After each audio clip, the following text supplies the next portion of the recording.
अस्सलाम वालेकुम, welcome to my YouTube channel. मैं हूं एडवोकेट तैयबा सैयद। वैसे तो आपको डिफरेंट किस्म के लेक्चर्स यूट्यूब पर अवेलेबल होंगे, बट मैं आपको एग्जामिनेशन पॉइंट ऑफ व्यू से लेक्चर्स प्रोवाइड करूंगी one by one her subject पर। ठीक है ना। तो चलें आज के टॉपिक पर आते हैं। आज हम क्रिमिनल लॉ को डिस्कस कर रहे हैं और क्वेश्चन है जी हमारे पास एलिमेंट्स ऑफ क्राइम। ठीक है, जो कुछ इस तरह से एग्जाम्स में आ सकता है, right a comprehensive note on elements of crime. तो सबसे पहले हम इंट्रोडक्शन में आते हैं कि क्राइम है क्या। The term crime is derived from Latin word crimen. It means offence and wrong doer. Crime means an act punishable by Pakistan penal code और अदर पिनल स्टैट्यूट्स। तो क्राइम का मतलब क्या है जी? कोई भी ऐसा एक्ट करना जो पनिशेबल हो पाकिस्तान पिनल कोड या किसी भी और दूसरे कानून के तहत। ठीक है, इसके बाद हम आ जाते हैं जी मीनिंग ऑफ क्राइम। क्राइम के मीनिंग देखते हैं, लिटरल मीनिंग भी हैं और लीगल मीनिंग भी हैं। सबसे पहले हम लिटरल मीनिंग डिस्कस कर रहे हैं। Crime means an illegal act और activity that can be punished by law. ठीक है, लीगल मीनिंग देखें तो crime means every offence punishable by law. अब इसके बाद हम आ जाते हैं जी डेफिनेशन पर कि क्राइम की डेफिनेशन क्या है। Definition of crime according to Black's law dictionary a positive और negative act is in violation of penal law. ठीक है ना। पॉजिटिव और negative act in violation of penal law, कोई भी काम जो पॉजिटिव हो या नेगेटिव हो, ठीक है, पिनल लॉ की वायलेशन कर रहा हो, तो उसे हम क्या कहेंगे? जुर्म कहेंगे। लंबी चौड़ी डिटेल्स में हम नहीं जा रहे हैं। ठीक है, तो पॉइंट्स की जो इम्पोर्टेंट पॉइंट्स हैं और नोट्स की शक्ल में मैंने ये आप लोगों के लिए प्रिपेयर किए हुए हैं। ठीक है, तो हम बस वही पॉइंट्स ही डिस्कस कर रहे हैं। एलिमेंट्स ऑफ क्राइम इसके बाद आ गए। ठीक है, नंबर 4 पर ये देखें, मेन हेडिंग आपको नज़र आ रही होगी, एलिमेंट्स ऑफ क्राइम। तो एलिमेंट्स ऑफ क्राइम जो हैं वो हम डिस्कस करेंगे कि जुर्म के अनासिर कौन से हैं, लाजमी अनासिर कौन से हैं। ठीक है, वैसे तो हमारे पास 4 हैं, जिसमें क्या आ जाता है? Human being, mens rea, actus reus and injury. लेकिन जो मेन एलिमेंट्स हैं वो हैं मेंजरिया एंड एक्टस रियस। ठीक है, बाकी जो 2 रह गए हैं हमारे पास, उन्हें हम एज अ क्वालिफिकेशंस यूज़ कर रहे हैं। ठीक है ना, हम मेन एलिमेंट्स में डिस्कस नहीं कर रहे, एसेंशियल एलिमेंट्स में डिस्कस नहीं कर रहे, उन्हें क्वालिफिकेशन के तौर पर ज़रूर डिस्कस करते हैं नेक्स्ट पेजेस में। ठीक है, सबसे पहले हम देखते हैं जी एलिमेंट्स ऑफ क्राइम हैं क्या, उन कौन से। As far as commission of crime is concerned. ठीक है, जैसे ही हमारे जहन में आ जाता है कि किसी जुर्म का इर्तकाब हुआ है, it is necessary that offender should have a guilty mind to commit a guilty act. तो ये जानना बहुत ज़्यादा ज़रूरी है कि ऑफेंडर जो है, गुनाह करने वाला मुजरिम जो है, वो क्या होगा जी? मुजरिम जो है उसका गिल्टी माइंड होना चाहिए। ठीक है, to commit a guilty act, किसी भी गलत काम को करने के लिए। ठीक है, जो मुजरिम फेल है, ठीक है, मुजरिम ज़हन होना भी ज़रूरी है। तो इसे हम जो 2 टर्म्स हैं हमारे पास, ठीक है, लास्ट लीगल टर्म जिसे हम कह सकते हैं वो हैं जी mens rea and actus reus. Mens rea guilty mind, मुजरिम जहन, एक्टस रियस मुजरिम फेल। ठीक है, अब सबसे पहले हम डिस्कस कर रहे हैं जी मेंजरिया। मेंजरिया होता क्या है? एलिमेंट्स में तो हमने लिख दिए ना, मेंजरिया एंड एक्टस रियस। अब हमने देखना है कि मेंजरिया क्या है। Mensria is a Latin phrase which means guilty mind. Mensria means a particular state of mind which an offender has when he commits crime. मेंजरिया का मतलब क्या है जी? मुजरिम जहन, गिल्टी माइंड, मुजरमाना जहानत रखने वाले बंदे को कहा जाता है। ठीक है, ख़ास तौर पर उस वक्त जब वो ऑफेंडर जो है, वो मुजरिम जो है, उस काम को सर अंजाम दे रहा होता है, किसी जुर्म का इर्तकाब करने लगता है, तो उसका गिल्टी माइंड होना ज़रूरी है। ठीक है, उसके बाद आ जाएगा जी ओरिजन। ठीक है, both mens rea and actus reus have stemmed from an ancient maxim and this maxim means an act is not guilty unless mind is guilty. ठीक है, कोई भी काम जो है वो मुजरिमाना नहीं हो सकता जब तक कि दिमाग गलत ना हो। ठीक है, दिमाग मुजरिम जहन ना हो। ठीक है, उसके बाद आ जाएगा जी मेंटल एलिमेंट।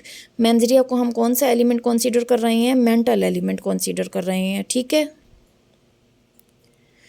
मेंजरिया में ही हम सब हेडिंग दे रहे हैं जी 2 स्टेट्स ऑफ माइंड। ठीक है, दिमाग की जो हालतें हैं उन्हें डिस्कस कर रहे हैं। 2 स्टेट्स, 2 हालतें कौन कौन सी हैं? पहले तो हो सकती है जी इंटेंशन, नीयत के साथ किसी काम को करना। ठीक है ना, जुर्म को जानबूझकर करना। ठीक है, सोचते समझते हुए किसी जुर्म का इर्तकाब करना, नीयत, इंटेंशन। ठीक है, और दूसरी कौन सी है जी? रेकलेसनेस, लापरवाही में, निग्लिजेंस में। Are considered those 2 states of mind. ठीक है। उसके बाद हम देखते हैं कि what does mens rea determine, कि मुजरिम जहन क्या तयन करता है when a legally prohibited act is committed. ठीक है ना, जब कोई ऐसा काम किया जाए जो कानूनन मना किया गया है, टू अचीव सम फोरसीन और नाउन पर्पस, किसी मकसद को हासिल करने के लिए, such act becomes a crime, तो ये काम, ये फेल क्या बन जाता है, जुर्म बन जाता है। एंड इट इज़ मेंजरिया, और ये क्या है जी, मेंजरिया कहलाता है, which determines whether criminal act has been committed purposefully और नॉट। ये मुजरिम ज़हन ही है जो कि तयन करता है कि आया ये मुजरिमाना फ़ेल जो है मकसद के लिए किया गया है या नहीं किया गया।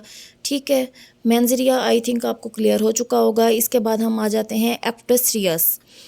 Acts reus is a Latin phrase which means guilty act. ठीक है, मेंजरिया क्या था, गिल्टी माइंड, और एक्टस रियस है जी guilty act. It means occurrence of a criminal act और an unlawful omission of an act. ठीक है, अकरेंस किस चीज़ की है, किसी भी क्रिमिनल एक्ट की या unlawful omission of an act. ठीक है, ये मेन दो बातें हैं जो आपने याद रखनी है। फिर इसका हम ओरिजिन देखते हैं, सेम वही हम मैगजीम लिख देंगे। ठीक है, जैसे कि हमने एक्टस मेंजरिया में लिखा है ऑलरेडी, उसी मैगजीम को हमने रिपीट कर देना है। अब आप लोगों ने स्टूडेंट्स ये नहीं सोचना कि हम अगेन इसे लिख रहे हैं। ठीक है, क्योंकि आपने क्वेश्चन को कंप्लीट करना है ना, एक्टस रियस का ओरिजिन भी तो बताना है। इसलिए ओरिजिन को देखें तो both actus reus and mens rea have stemmed from a same ancient maxim and this maxim means that an act is not guilty unless mind is guilty. अच्छा जी, अब इसकी सब हेडिंग्स में देखें तो external and physical element, mens rea हमारे पास कौन सा था जी, मेंटल एलिमेंट था, और ये कौन सा है, एक्सटर्नल या फिजिकल एलिमेंट है। Actus reus is a considered an external and physical element. ठीक है, commission and omission of act, ये आपने इसकी मेन हेडिंग है। ठीक है ना, मेन पॉइंट आपके पास यही है, commission and omission of act. Actus reus includes not only commission of legally prohibited act but also unlawful omission of an act. ठीक है, उसके बाद commission and omission of act के बाद हमारे पास नेक्स्ट हेडिंग है जी फिजिकल पार्टिसिपेशन। ठीक है, for actus reus it is not necessary in every criminal case that offender should physically participate in commission and omission of an act. ठीक है, कुछ ऐसे केस हैं जिनमें फ़िज़िकल पार्टिसिपेशन ऑफेंडर की होना ज़रूरी नहीं है। ठीक है, फ़िज़िकल पार्टिसिपेशन के बगैर भी वो उनमें पार्टिसिपेट कर सकता है। Voluntary and involuntary conduct, voluntary and involuntary conduct can amount to actus reus and can give birth to criminal liability.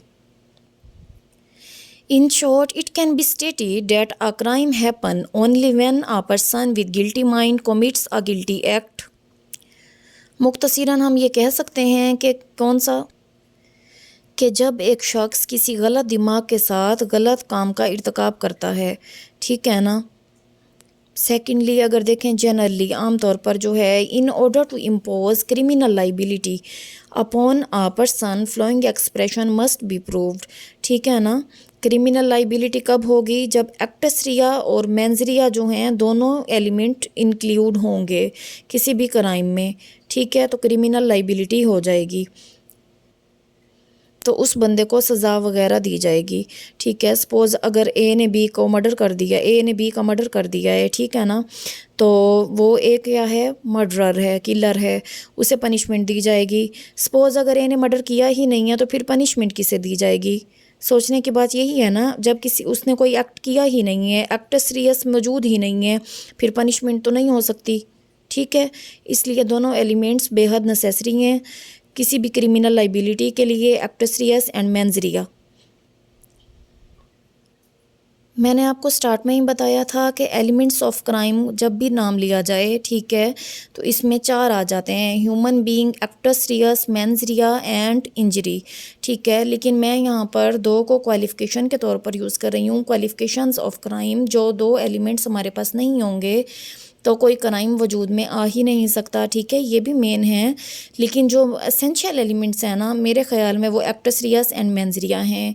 आप चाहें तो इन्हें एक ही हेडिंग में लिख सकते हैं, एलिमेंट्स ऑफ क्राइम लिखकर उसके बाद ह्यूमन बीइंग लिखते हैं, acts Riyas, mains Riya and injury, ठीक है। और अगर आप चाहें तो ऐसे अलग से भी लिख सकते हैं। क्वालिफिकेशंस ऑफ क्राइम में देखें तो सबसे पहले है जी हमारे पास human being under section 11 of PPC, ठीक है। That crime is committed by human being. The word person includes a company, association or a body of person whether incorporated or not, ठीक है। अब अगर पर्सन को देखा जाए तो पर्सन में कौन कौन सी चीज़ें शामिल हैं, कंपनी, एसोसिएशन और अ बॉडी ऑफ पर्सन, ठीक है। इसके बाद कदीम दौर में क्या होता था जी, जानवरों को भी सज़ा दी जाती थी किसी भी जुर्म के इर्तिकाब पर, ठीक है। लेकिन अंडर सेक्शन पीपीसी 289 पीपीसी, ठीक है ना, 289 पीपीसी में है कि ऑनर जो है वो रिस्पॉन्सिबल होता है अगर कोई पेट एनिमल है, ठीक है। किसी का कोई पेट एनिमल है, पालतू जानवर है, उसने हमला कर दिया है या कोई नुकसान दिया है किसी भी इंसान को, तो उस जानवर को कोर्ट में नहीं लाया जाएगा, बल्कि क्या किया जाएगा, उसके ऑनर को कोर्ट में लाया जाएगा और वही इसके फेल का रिस्पॉन्सिबल होगा, ठीक है। उसके बाद हम देखते हैं जी injury under section 44 PPC. Injury क्या है जी, under section 44 PPC it is essential injury should be illegally cause to any person, for example human being in body mind reputation. इंसान को किसी भी तरह से नुकसान पहुंचाए, ठीक है, जिस्मानी तौर पर, दिमागी तौर पर या रेपुटेशन के लिहाज से, ठीक है ना। तो मज़ीद जो है 3 सेक्शंस हैं हमारे पास पीपीसी के जो थ्रेट्स ऑफ इंजरीज़ को ही डील कर रहे हैं, सेक्शन 189, 190, 385, ठीक है। अब मैंने आपको एक डायग्राम की शक्ल में, एक ग्राफ की शक्ल में यहाँ पर बता रही हूँ कि एलिमेंट्स ऑफ क्राइम कौन कौन से हैं। तो एलिमेंट्स ऑफ क्राइम में नंबर 1 ह्यूमन बीइंग, ठीक है, किसी इंसान का होना ज़रूरी है। जब तक हमारे पास कोई इंसान नहीं होगा क्राइम कमिट ही नहीं हो सकता, ठीक है। नंबर 2 हमारे पास क्या है जी, मेंस रिया, गिल्टी माइंड होना ज़रूरी है। नंबर 3 क्या है जी, एक्टस रियस, गिल्टी एक्ट होना ज़रूरी है, ठीक है। और उसके बाद इंजरी, किसी को किसी जिस्मानी लिहाज से, ज़हनी लिहाज से या रेपुटेशन के लिहाज से नुकसान होना ज़रूरी है, तब जाकर ये जुर्म के अनासिर जो हैं पूरे होंगे और किसी जुर्म का इर्तिकाब होगा, ठीक है। उम्मीद है कि आप लोगों को समझ आ गई होगी इस आज के लेक्चर की। इसके साथ ही आपसे इजाज़त चाहती हूँ। अल्लाह हाफिज़।